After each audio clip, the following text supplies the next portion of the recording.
Hello everyone, welcome to our channel Legal Mind Map. So today in this video we'll cover application for execution, जिसमें हम explanation उसका format यानी draft cover करेंगे, affidavit cover करेंगे, case laws cover करेंगे. ठीक है, हमारा subject है drafting, pleading and convincing. Let's start our video now.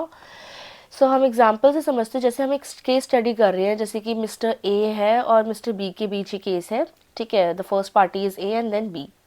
So decree holder है mister A and judgment debtor है मिस्टर बी. क्योंकि अमाउंट का केस है, money related, so nature of decree क्या है, मनी डिक्री. अमाउंट जो है डिक्री का वो है 5 lakh and date of decree is this. So mode of execution requested.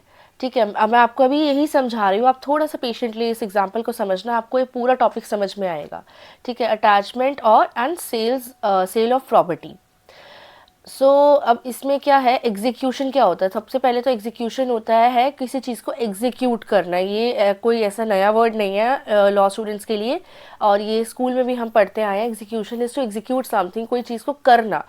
तो जैसे कोई ऑर्डर है, कोई रूल निकला है, उसको अब फॉलो करना होता है, तो basically that is the execute thing, उस चीज़ को करना. जैसे अब कोर्ट ने कुछ ऑर्डर पास किया है कि ये चीज़ होनी चाहिए, तो कोर्ट ने जो डिसीजन लिया है उसका पालन हो, वो चीज़ हो, उसे उस पालन वर्ड को एग्जीक्यूट कह रहे हैं यहाँ पे कि वो चीज़ होनी चाहिए. तो अब इसे एग्जांपल से समझ लेते हैं. अब मिस्टर ए है, उन्होंने फाइल किया execution petition under order 21, rule 10 and 11 of CPC before the appropriate civil court. जो बी थे, और उन्होंने क्यों फाइल किया था, पहले मिस्टर ए ने ये समझ लेते हैं. जो बी थे, मिस्टर बी, वो फेल हुए थे, मतलब कि पे करने में. जो अमाउंट उन्हें मिस्टर ए को देना था ₹5 लाख का, और वो भी बार बार कोर्ट के ऑर्डर करने पर भी. ठीक है, तो इसलिए मिस्टर ए ने एग्जीक्यूशन के लिए फाइल किया था कि अब आप जो डिसीजन लेंगे वो बी को कंप्लीट करना पड़ेगा, या फिर कोर्ट को अपने एंड पे कोई डिसीजन लेना पड़ेगा, जिससे ए का जो अमाउंट है वो एनीवे बी से रिकवर किया जाए. सो the court issues N attachment order. Court ने एक और अटैचमेंट ऑर्डर इशू किया अंडर सेक्शन 60 ऑफ सीपीसी, जिससे सीज किया, जिस ऑर्डर से सीज किया गया कि मिस्टर बी का जो इमूवेबल प्रॉपर्टी है ना, उसको सीज कर दो, जिससे हम अमाउंट रिकवर कर सके, या फिर वो या तो पैसे दे अपने आप अपनी मर्जी से. ठीक है, so the property is auctioned and the sale proceeds are handed over to mister A. जो प्रॉपर्टी थी उन मिस्टर बी की उसे ऑक्शन किया गया, और जो सेल प्रोसीड की जाएगी, वो मतलब जो पैसे मिलेंगे वो मिस्टर ए को हैंडेड किए जाएंगे, जिससे डिक्री सेटिस्फाई हो जाए, यानी डिक्री कंप्लीट हो जाए. If mister B still refuse to comply, और अगर मिस्टर बी अभी भी मना करते हैं, सो कोर्ट में issue a warrant of arrest. अगर मिस्टर बी ये चीज़ करने से मना करते हैं, नहीं करने देते हैं, तो कोर्ट वारंट ऑफ अरेस्ट निकालेंगे मिस्टर बी के अगेंस्ट. ठीक है, under section 51 of CPC. So thus execution ensures that decree holder gets the rightful relief as per the judgment. तो ये कोर्ट का एग्जीक्यूशन प्रोसेस होता है कि डिक्री होल्डर जो है, जिसको अपने अमाउंट रिकवर करना है, जिसको लॉस हुआ है, तो उसको एनीवे कोर्ट फिर दूसरी पार्टी से ऐसे नहीं तो ऐसे किसी ना किसी तरीके से उसका अमाउंट रिकवर करवाता है और वो लेता है. ठीक है. Now execution of decree under CPC 1908. अब हम डेफिनेशंस वगैरह देख लेते हैं. So execution of a decree refers to the process. एक प्रोसेस है ये जो इन्फोर्स करता है और giving effect to the judgment of the court. It ensures that the successful party, जो पार्टी जो कि केस जीता है, जिसने जिसने प्रूफ कर दिया है कि मुझे अमाउंट चाहिए, फॉर एग्जांपल ए था हमारे लास्ट एग्जांपल में. ठीक है, जो कि डिक्री होल्डर है, वो रिसीव करता है बेनिफिट्स. ठीक है, जो डिक्री अवार्ड की जाती है कोर्ट से, उसके थ्रू. अगर judgement like if the judgement debtor fails to comply with the decree voluntarily, the decree holder can approach the court for execution. अगर जैसे फॉर एग्जांपल ए और बी के बीच केस था, राइट. अब ए जीत गया केस, तो बी को पैसे देने पड़ेंगे. बी को अब ए का अमाउंट रिकवर, ए लाइक बी से अपना अमाउंट रिकवर करेगा. बट अगर बी मना कर देता है कि कोर्ट ने बोल दिया मैं तब भी पैसे नहीं दूंगा, तो कोर्ट ने क्या किया था, उसकी प्रॉपर्टी को सीज कर दिया था. और अगर वो प्रॉपर्टी सीज भी करने अलाउ नहीं करता, ऑक्शन में नहीं डालने देता बी, तो कोर्ट उसको अरेस्ट करवाता, राइट. सो ये एग्जीक्यूशन का प्रोसेस था कि कोर्ट ऐसे भी कैसे भी करवाएगा ये अपना काम, तो और ए के पैसे तो दिलवा के रहेगा. सो ए ने, जब बी ने मना कर दिया था ना पैसे देने से, तो ए ने एग्जीक्यूशन डाला था कि अब मुझे मेरे पैसे कोर्ट ही दिलवाएगा, ऐसे नहीं तो ऐसे, वो कोर्ट का काम है. तो इस ऐसे मोमेंट पे, ऐसे टाइम पे एग्जीक्यूशन, डिक्री ऑफ एग्जीक्यूशन काम आता है. Section 36, execution as per suit trial. This section states that the execution of a decree will be carried out in the same manner. Execution जो decree है वो एक same manner में carried out होगी, regular जैसे normal बाकी cases होते हैं उस तरीके से ही. The decree holder must apply to the court. जो decree holder है वो court पे apply करेगा execution के लिए, और जो judgment debtor है must be given a chance to comply before forced execution. Forced execution से पहले जैसे हमारा जो था B था यहाँ पे, जो हमारा जजमेंट डेटर था, तो इसको पूरा चांस मिलेगा या तो ये मनी, या तो इसके पास कुछ पॉइंट है तो बोले, वरना मनी अपनी मर्जी से वापस कर दे, एक ही पैसे वापस कर दे, या टाइम मांगना या जैसे भी है बात करके पैसे देना शुरू करे, कुछ ना कुछ करे जिससे ए भी सेटिस्फाई हो, कोर्ट भी सेटिस्फाई हो. बट अगर ऐसा कुछ करने से भी फेल हो जाता है, नहीं करता, तो कोर्ट फोर्सफुली एग्जीक्यूट तो करवाएगी उस चीज़ को. So the execution follow proper legal procedures just like a normal case in the court. Example, if a person wins the case and is awarded money, the execution process ensure they actually receive that money. ठीक है, ये हम अच्छे से definition cover कर चुके, example cover कर चुके, प्रोविजंस कवर कर चुके हैं हम. ठीक है. Now the court that passes, अब है सेक्शन 38 की बात कर रहे हैं हम. Which court can execute a degree? The court that passes the degree, जो कोर्ट डिग्री पास करेगी, usually responsible for its execution. However sometimes the degree holder might want to get it executed in another court. तो ऐसा भी होता है. So which is allowed under certain condition, जो कि 39 के अंदर है. ठीक है, पर पहले हम 38 का ही एग्जाम्पल से इस डेफिनेशन को समझ लेते हैं. If a court in Delhi passes a degree, एक दिल्ली में कोर्ट है, उसने डिग्री पास की है, ठीक है, वो नॉर्मली एग्जीक्यूट होती है सेम दिल्ली कोर्ट में, अगर unless there is a need to transfer it elsewhere. तो अगर ज़रूरत पड़ती है उस केस को ट्रांसफर करने की किसी और कोर्ट के पास एग्जीक्यूशन के लिए, तो जा सकता है वो केस. अब आता है section 39, transfer of decree for execution. This section allows a decree to be transfer to another court. तो ये सेक्शन अलाउ करता है कि अगर आपको एग्जीक्यूशन जो डिग्री है वो ट्रांसफर करानी है किसी और कोर्ट में, जिस कोर्ट में डिसीजन हुआ था वो कोर्ट में नहीं, तो आप करा सकते हो इस सेक्शन के थ्रू. अ कोर्ट में send the decree to another court when the judgement debtor losing party, यानी कि रिसाइड करती है दूसरी जगह पे, या फिर जो दूसरी पार्टी है द जजमेंट डेटर्स प्रॉपर्टी है वो लोकेट करती है दूसरी जगह पे, या फिर जो कोर्ट है that passes the degree does not have the jurisdiction to enforce it. So इन सारे केसेस में सेक्शन 39 अलाउ करते हैं कि आप दूसरे कोर्ट में एग्जीक्यूशन की डिग्री आप लेके जा सकते हैं.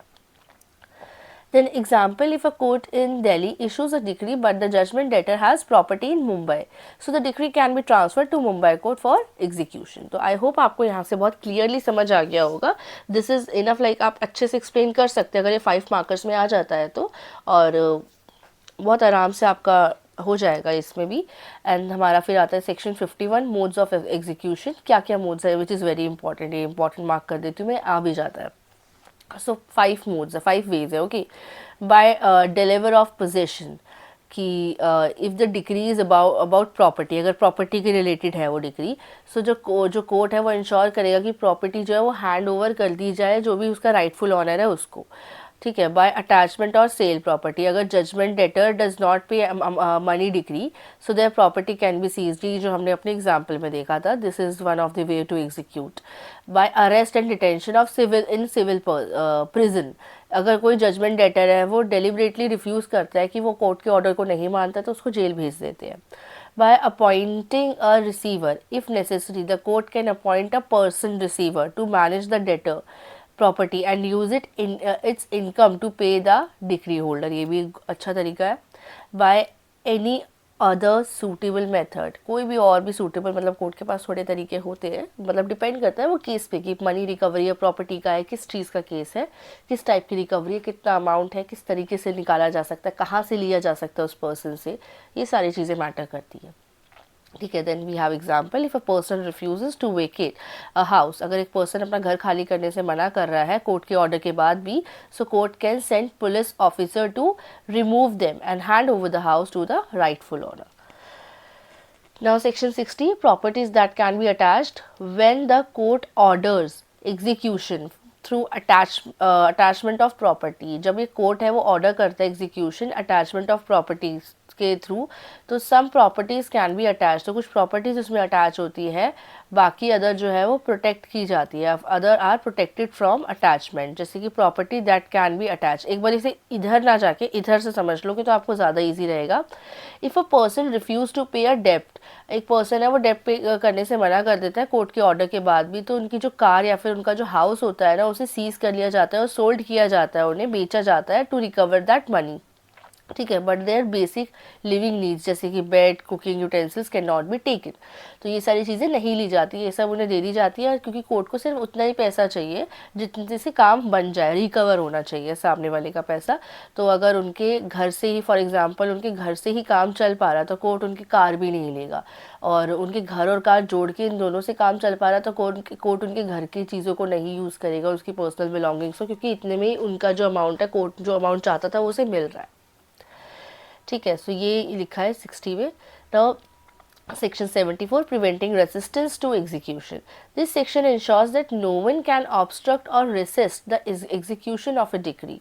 ठीक है, if someone does, they may face legal punishment. अगर कोई भी रोकेगा, कोई भी बाधा बनेगा डिक्री ऑफ एग्जीक्यूशन में, तो उसको लीगल पनिशमेंट फेस करनी पड़ेगी। ठीक है, आप एग्जाम्पल है यहाँ पे, you can just read it for your better understanding. Now, who can apply for execution? Execution proceedings can be initiated by decree holder. ठीक है, रिप्रेजेंटेड लीगल रिप्रेजेंटेटिव हो सकता है वो, या फिर असाइनी ऑफ द डिक्री हो सकता है। डिक्री होल्डर कौन है? The person whose favour the court has pass, जिसके फेवर में डिक्री पास हुई है। ठीक है, लीगल रिप्रेजेंटेटिव अगर कोई डिक्री होल्डर है, वो उसकी डेथ हो गई है, वो नहीं रहा, या जो भी ऐसा कुछ रीज़न है कि ही इज़ नॉट प्रेजेंट, सो उसका जो लीगल हेयर है उसके साथ भी एग्जीक्यूशन प्रोसेस कंप्लीट किया जा सकता है। ठीक है, assignee of the decree holder, अगर डिक्री होल्डर ने किसी को असाइन किया है, ठीक है, लीगली ट्रांसफ़र किया है किसी अनदर पर्सन को, तो वो भी आगे कंटिन्यू कर सकता है। When can execution be filed? A decree holder can file an execution application under the following circumstances. जैसे कि non compliance by the judgement debtor, if the judgement debtor fails to comply, अगर जो judgement debtor है वो fail करता है court के order को कंप्लीट करने के लिए, तो प्रिस्क्राइब टाइम में, तो ऐसे ऐसे टाइम में फाइल होती है डिक्री, ये तो हमें पता ही है। Then expiration of the time given by the court, court ने एक टाइम दिया था कि आपको इतने में कंप्लीट करना है ऑर्डर कोर्ट का, बट वो उस टाइम पे कंप्लीट नहीं कर पाता है, तो उस टाइम पे फिर डिक्री ऑफ एग्जीक्यूशन काम आता है, उससे वो काम कराने के लिए, कोर्ट का ऑर्डर कंप्लीट कराने के लिए। As per Limitation Act 1963, execution applications must be filed within 12 years, an important point, from the date of the decree. Now, when can execution be filed? Execution proceedings can be initiated in, when नहीं, where? I have read it wrong. So, execution जो है वो कहाँ initiate होगा? The court which passed the decree, जो court जिसने decree pass किया as per section 38 of CPC, the degree holder can apply the same court where the decree was passed. दूसरे court में भी कर सकते हैं, वो हमने बताया था सेक्शन 39 में क्या क्या कंडीशंस थी। अगर आपको फिर से एक बार समझना उस चीज़ को, तो यू कैन, आप वीडियो को वापस पीछे ले जाइए एंड आपको वहाँ पे सेक्शन 39 की में कंडीशंस जो लिखी है, किस किस लाइक केसेस में या फिर किस किस सिचुएशन में हम दूसरे कोर्ट में ट्रांसफ़र करते हैं एग्जीक्यूशन के केस को, वो आप देख लीजिएगा। उसमें बहुत इजीली मैंने आपको समझा रखा है उसमें with points. So modes of execution under CPC. As per section 51 of CPC, execution may be carried out in the following ways. पहला है delivery of property. अगर जो like if the decree is related to immovable property, अगर जो decree है वो immovable property से related है, सो द कोर्ट में ऑर्डर द फिजिकल पोजेशन, तो कोर्ट सीधा फिजिकल पोजेशन के लिए ऑर्डर कर सकते हैं कि अब आप एक काम कीजिए, इसमें आप नहीं रह सकते, इसमें वो पर्सन रहेंगे, या वो पर्सन अपनी मर्जी से इस प्रॉपर्टी को चलाएंगे, प्रॉपर्टी अब उनकी हो गई है, आप छोड़ दीजिए इस प्रॉपर्टी को। ठीक है, अटैचमेंट एंड सेल प्रॉपर्टी अगर होता है, तो अगर जजमेंट है, like if the judgement debtor refuses to pay a money decree, judgment debtor मना कर देता है कि मनी की बात है कि मैं मनी नहीं दे पाऊंगा, मेरे पास नहीं है या मैं नहीं देना चाहता, तो लाइक देयर प्रॉपर्टी, उनकी जो प्रॉपर्टी है उसे अटैच कर देते हैं ऑक्शन के लिए, सीज़ करने के लिए। हमने अभी स्टार्टिंग वीडियो में ये पॉइंट समझा था कैसे सीज़ करा, क्या क्या ऑर्डर पास किए थे। Then arrest and detention in civil prison, if judgement debtor deliberately refuse, अगर वो किसी भी तरीके से रेडी नहीं है आपको कोर्ट के डिसीजन को मानने के लिए, तो उसको फिर अरेस्ट भी किया जा सकता है under this rule. Appointment of a receiver, in case where management of property is required, जहाँ पे लाइक प्रॉपर्टी की मैनेजमेंट भी रिक्वायर्ड होती है, तो कोर्ट अपॉइंट करता है वहाँ पे एक रिसीवर को। Section 40 CPC। Now will come to the draft. वही हमारी हेडिंग है that in the court of then appropriate civil court, and we will here will fill all the things according to on what we are doing, like what जो भी हमारे issues है, जो भी हमारा court है, हमारा जो भी jurisdiction है, उस according in the matter of, and then everything you have to mention all the details about parties, both the parties, and then application under order 21 rule 10 and 11 of the code of civil procedure 1908 for execution of decree. So most respectfully Sooth, and then you will here describe everything, like जो भी details है आपको है यहाँ पे, आप एक बार देख लीजिए। and I tried to keep it like मैंने जो आपसे अभी वीडियो में एकदम स्टार्टिंग में एग्जाम्पल डिस्कस किया था, मैंने उस अकॉर्डिंग इसको बनाने का पूरा ट्राई किया है।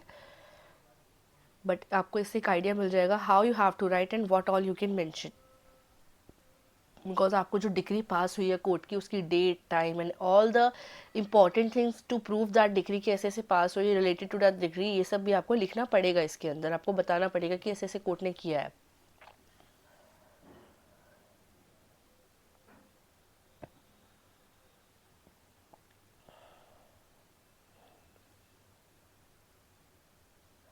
अब अगेन मैं हर वीडियो में यही बोलती हूँ, अगर आप लोगों को चाहिए कि मैं इन चीज़ों को रीड आउट करूँ इस पूरे ड्राफ्ट को, तो please let me know. And draft थोड़े थोड़े सब के बता रही हूँ मैं आपको, कुछ ना कुछ डिफरेंट हर ड्राफ्ट में होता है। अगर आप यही किसी और वीडियो में जाओगे, कहीं और से देखोगे, तो हो सकता है आपको फॉर्मेट में, मतलब जो ड्राफ्ट का एक फॉर्मेट होता है उसमें थोड़े चेंजेस मिले, क्योंकि जिस टाइम मैंने देखे थे मुझे भी बहुत चेंजेस मिले थे। Then prayers, and then place, date, signature, ये कुछ चीज़ें तो कॉमन होती है हर ड्राफ्ट में।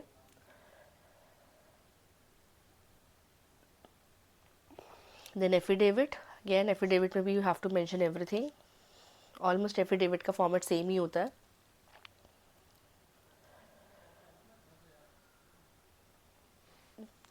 देन अगेन वेरिफिकेशन, एफिडेविट में डेपोनेंट आ जाता है, डोंट फॉरगेट दिस।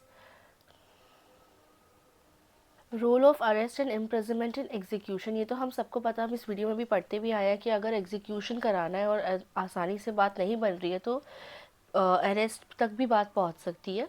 बट ऐसा ऑटोमेटिक प्रोसेस नहीं है अरेस्ट की, अगर ये इसने बात नहीं मानी तो इसे अरेस्ट कर लो। जज इस बात को ध्यान रखता है कि अरेस्ट अनफेयर ना हो, बिना किसी रीज़न के ना हो, और पार्टी को अपना पूरा चांस मिलना चाहिए टाइम मांगने का, बात रखने का, रीज़न बताने का। अगर जज को लगता है कि पार्टी जानबूझ के डिले कर रही है या फिर नहीं एग्जीक्यूट कर रही है ऑर्डर को, तब जाके जज अरेस्ट के ऑप्शन को कहता है कि ठीक है, अब आप मैं पास करता हूँ, मैं ऑर्डर पास करता हूँ कि आप इसे अरेस्ट कीजिए। ठीक है, सो ऐसे ही हमारा एक केस है वेंकट नारायणा वर्सेस सक्कूबाई। तो in this case the degree holder, जो कि वेंकट नारायणा थे, उन्होंने ऑब्टेन की decree about the judgement debtor, जो कि सक्कूबाई थे। ठीक है, फॉर अ सर्टेन अमाउंट, और इनका अमाउंट मतलब कुछ अमाउंट था, उसके लिए डिग्री इन्होंने की, इशू किया, like against the judgement debtor. Since Sakkubai did not pay voluntarily, Sakkubai ने अपनी मर्जी से पे नहीं किया, तो जो हमारे डिग्री होल्डर थे उन्होंने सॉर्ट किया एग्जीक्यूशन ऑफ द डिग्री, उन्होंने रिक्वेस्ट किया कि उनका अरेस्ट और उनका इम्प्रिजनमेंट होना चाहिए under section 51 of the CPC 1908. So however the court ruled that before ordering arrest the judgment debtor must be given an opportunity to explain why they should not be jailed. तो एक बार arrest करने से पहले कम से कम जो judgement debtor है उसको इतना चांस तो मिलना चाहिए कि वो बता सके कि उसे क्यों ना अरेस्ट करें हम, या फिर उसने क्यों अभी तक कोर्ट की बात नहीं सुनी है, पैसे नहीं दिए, जो भी अमाउंट था रिकवर क्यों नहीं हो पाया उसके पास से, या उसको टाइम चाहिए, या what so ever the reason, उसको उसका बोलने का हक है, उसको अपना पॉइंट बात रखने का हक है। उसकी बात बिना सुने उसे अरेस्ट में नहीं कर सकते कि जस्ट बिकॉज द लॉ कहता है तो अरेस्ट कर दो, बोलने का राइट सबको है। तो कोर्ट ने कहा कि हम उसकी बात सुने बिना हम अरेस्ट नहीं कर कर सकते हैं उसको. So the court must consider factors like financial capacity and reason for non payment. कि क्या नॉन पेमेंट का रीज़न था, क्या उसकी फाइनेंशियल कैपेसिटी है, क्योंकि कोर्ट ने तो अपना ऑर्डर पास कर दिया, ठीक है, उसने लिए पैसे, और ये बात भी सही है कि जो डिग्री होल्डर है उसको पैसे मिलने चाहिए. बट अगर जो जजमेंट डेटर है उसके पास पैसे कहीं से है ही नहीं, वो ये चीज़ प्रूव कर सकता है, तो उस केस में कोर्ट क्या करेगा वो कोर्ट को भी देखना है. So this case establish that, इस केस में क्या क्या इस्टेब्लिश होता है, जब arrest and imprisonment should not be arbitrary and must follow legal safeguards to protect individual who are genuinely unable to pay. तो it is for those individuals जो pay कर सकते हैं बट करना नहीं चाहते हैं, जिनके पास ऐसी कोई एसेट है जिसके थ्रू पे हो सकता है बट वो करने नहीं दे रहे हैं. बट इसमें अरेस्ट उनको नहीं कर सकते जिनके पास ना कोई एसेट है, ना वो किसी तरीके से किसी भी तरीके से पे कर सकते हैं, और कोर्ट ये सब देख रहा है, बट उसके बाद भी कह रहे हैं कि अच्छा आपने फिर पैसे क्यों लिए, अब आप पैसे नहीं दे सकते, हम आपको अरेस्ट करेंगे. नो, उसकी कैपेसिटी देखनी होगी कि वो पे कर पा रहा है या नहीं कर पा रहा है, तो अरेस्ट उस बेसिस पे होता है. In the case, the court ruled that arrest and imprisonment are valid modes of execution of a decree.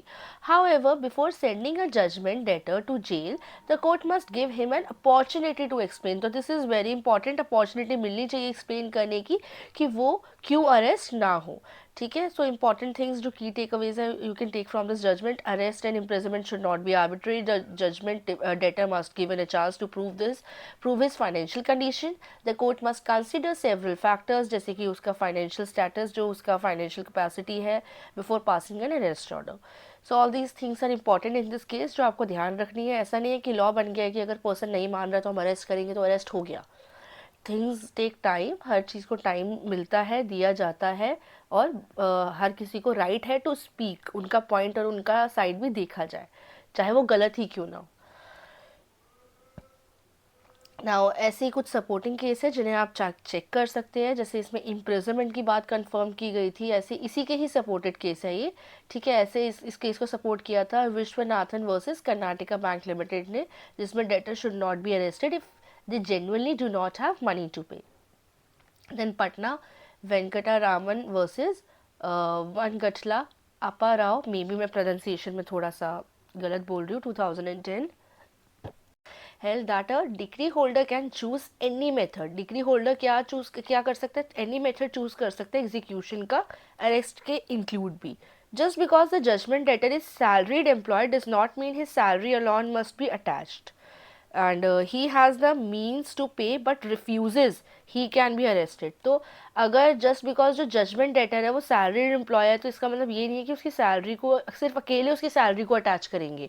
इसकी सैलरी तो उसको पे करने हैं लाइक 5 लाख, उसकी सैलरी है सिर्फ 20,000 की, तो वो तो पे कर नहीं सकता. नो, उसकी बाकी एसेट्स, इन सब चीज़ों को भी जोड़ के देखेंगे कि वो कैसे पे कर सकता है, कैसे नहीं कर सकता, right. If not from salary, may be from other way, through any other thing. Now the third point is if he has a means to pay but refuses. अगर उस एक पर्सन के पास मीन है, मतलब वे है पैसा देने का, बट वो तब भी रिफ्यूज़ कर रहा है, वो पैसा नहीं दे रहा है कोर्ट के ऑर्डर पास करने के बाद भी, तब हम कोर्ट जो है एग्जीक्यूट कराने के लिए अरेस्ट और डिटेन का सपोर्ट लेता है. तो ये सारे 3 सपोर्टिंग केस लॉज है इसी के साथ में. तो आई होप आपको वीडियो समझ आई होगी. मैंने पूरी कोशिश किया हर चीज़ को अच्छे से समझाने की, ईजी से ईजी लैंग्वेज में आपको हर चीज़ क्लियर कराने की विद एग्जांपल्स. एंड फिर भी अगर कोई भी डाउट होता है तो you can comment and tell your doubts below. That's it in this video. Please don't forget to like, share and subscribe. Thank you.